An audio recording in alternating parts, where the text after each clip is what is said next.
सिल्लोड येथे बजरंग दल व विश्व हिंदू परिषदच्या वतीने तहसील कार्यालय समोर निदर्शने।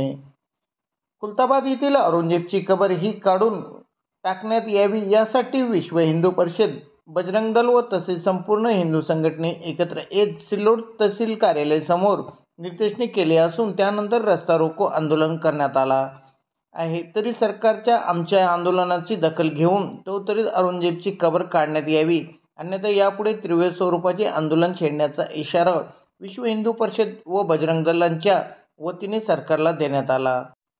अशी माहिती आज दिनांक 17 मार्च दुपारी 4:30 सदरील माहिती माध्यमांना देण्यात आली आहे। आज अख्ख्या संपूर्ण महाराष्ट्रामध्ये तहसील कार्यालयावरती बजरंग दलच्या वतीने आंदोलन करण्यात आलेले आहे। जो कुरुकर्म्या, जो औरंग्या होता, जो आपल्या बापाचा, मायचा, भावाचा, वडिलाचा, बहिणीचा कोणाचाही झाला नाही, जो स्वराज्यावरती चालून आला होता आणि स्वराज्यावरती चालून आल्यानंतर इथं त्यांनी अनेक हिंदूंना या ठिकाणी त्रास दिला। हिंदू आई बहिणीवर त्याचे जे सैन्य होतं ते त्या औरंगजेबप्रमाणेच क्रूर होतं आणि त्यांनीसुद्धा त्या ठिकाणी आपल्या हिंदू आई बहिणीवर अन्याय अत्याचार केलेला होता। आणि या ठिकाणी तो स्वराज्यावर चालून आला असताना तो या ठिकाणी आपल्या स्वराज्याच्या विरोधात लढत होता आणि लढत असताना छत्रपती शिवाजी महाराज असू द्या किंवा संभाजी महाराज असू द्या यांच्या माध्यमातून त्याला शह देण्याचं काम या ठिकाणी धर्मवीर संभाजी महाराजांनी केलं होतं। परंतु त्यांनी धोक्याने संभाजी महाराज यांना अटक करून त्यांची डोळ्यात जळत्या सळ्या टाकून त्यांचे डोळे काढले, त्यांची जीभ छाटली, नखं उपटले, अंगाचे साल्टं काढून अंगावर मीठ चोळून अशा यातना त्यांनी 40 दिवस छत्रपती संभाजी महाराजांना दिल्या, ज्याचा आदर्श कोणीही घेऊ शकत नाही।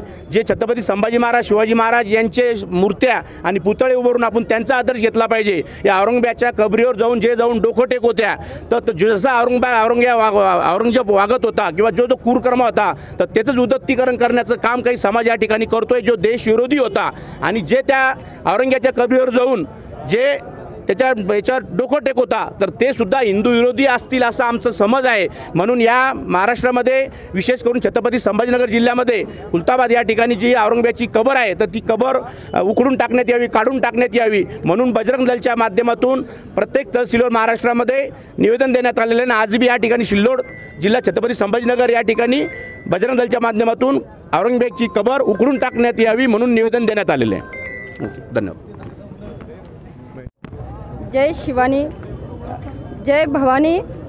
मी दुर्गा वाहिनीची जिल्हा अध्यक्ष आहे आणि तुम्हाला मी एवढंच सांगू इच्छिते, जे औरंगजेबाच्या कबरवर जाऊन आपण डोकं टेकवतो त्यापेक्षा आपल्या छत्रपती शिवाजी महाराजासमोर जर तुम्ही डोकं टेकवलं तर यामध्ये तुम्ही भरपूरच काहीतरी शिवाजी महाराजाकडनं शिकू शकता। पण जे औरंगजेबाच्या कबरवर जाऊन सनी डोकं टेकवता म्हणजे आपल्याच धर्माच्या विरोधात आपलाच धर्म जाऊ लागला, मला असं वाटतंय।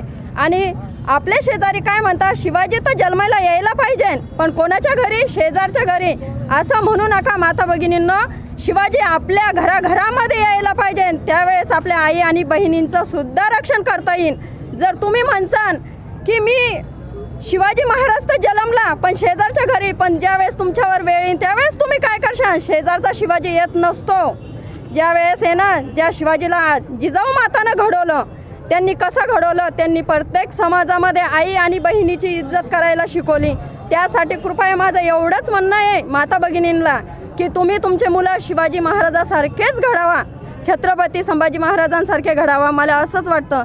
आणि त्यासाठी कारण असंच एक वेळेस माझ्या घरावर सुद्धा घडलं होतं पण मी त्या ठिकाणी डळमळली नाही। त्यासाठी प्रत्येक हिंदू स्त्रीनं लव जिहादमध्ये जाऊ नका, बळी पडू नका, माझं एवढी कळकळून विनंती आहे। जसे शहदाचे 35 तुकडे झाले होते तसे आपले तुकडे व्हायला वेळ लागणार नाही। जय शिवानी, जय भवानी एवढं बोलून मी समाप्त करतो। तुमचं नाव काय? आशा पाटील।